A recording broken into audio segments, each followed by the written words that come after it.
শারদীয় উৎসবকে বিশ্বের দরবারে তুলে ধরতে নতুন করে ব্র্যান্ডিং এর উদ্যোগ রাজ্য সরকারের। সেই লক্ষ্যেই বিসর্জনের আগে চোখ ধাঁধানো শোভাযাত্রা হতে চলেছে রেড রোডে। থাকবে বাছাই করা 34টি দুর্গা প্রতিমা। বিকেল 5টা থেকে রাত 8টা পর্যন্ত চলবে অনুষ্ঠান।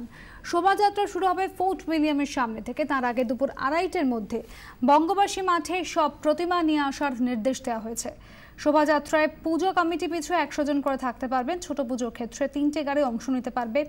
বড় প্রতিমার ক্ষেত্রে 5টি করে গাড়ি ব্যবহার করা যাবে।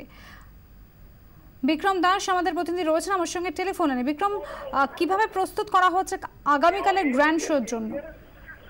দেখো, দুর্গা কমিটির যারা সদস্য বা যারা কর্তা তাদের সঙ্গে আজকে কলকাতা পুলিশ একটি বৈঠক করে। এই বৈঠক পুলিশ ট্রেনিং স্কুলে প্রায় ঘন্টাখানেকের বৈঠকে সিদ্ধান্ত হয় এবং কলকাতা পুলিশের তরফে জানানো হয় যে আগামীটার মধ্যে কিন্তু এই সমস্ত পুজো কমিটি রয়েছে তাদের প্রতিমা নিয়ে, তার সঙ্গে আনুষঙ্গিক যে সমস্ত জিনিসপত্র রয়েছে সেই সমস্ত জিনিসপত্র নিয়ে হেস্টিংসে একটি মাঠে নিয়ে আসতে হবে এবং সেখানে কিন্তু সেই সমস্ত প্রতিমাগুলি রাখা হবে। তারপর যখন প্রসেশন হয় সেই সময় কিন্তু একের পর এক প্রসেশন ছাড়া হবে এবং বঙ্গবাসী গ্রাউন্ড থেকে যখন এই প্রসেশন গুলো ছাড়া হবে সেই সময় কিন্তু যেটা বলা হয়েছে যে প্রত্যেকটি পুজো কমিটি তারা 100 জন করে তাদের যারা সদস্য তাদেরকে নিতে পারবে, তার বেশি নিতে পারবে না। এর পাশাপাশি গাড়ির কিন্তু একসঙ্গে একটি পুজো কমিটি নিতে পারবে, তার বেশি কিন্তু গাড়ি যদি সেক্ষেত্রে বড় দুর্গা প্রতিমা হয় তাহলে কিন্তু 5টি গাড়ি অব্দি এলাও করবে, এমনটাকে কলকাতা পুলিশের তরফে জানানো হয়েছে। ধন্যবাদ বিক্রম।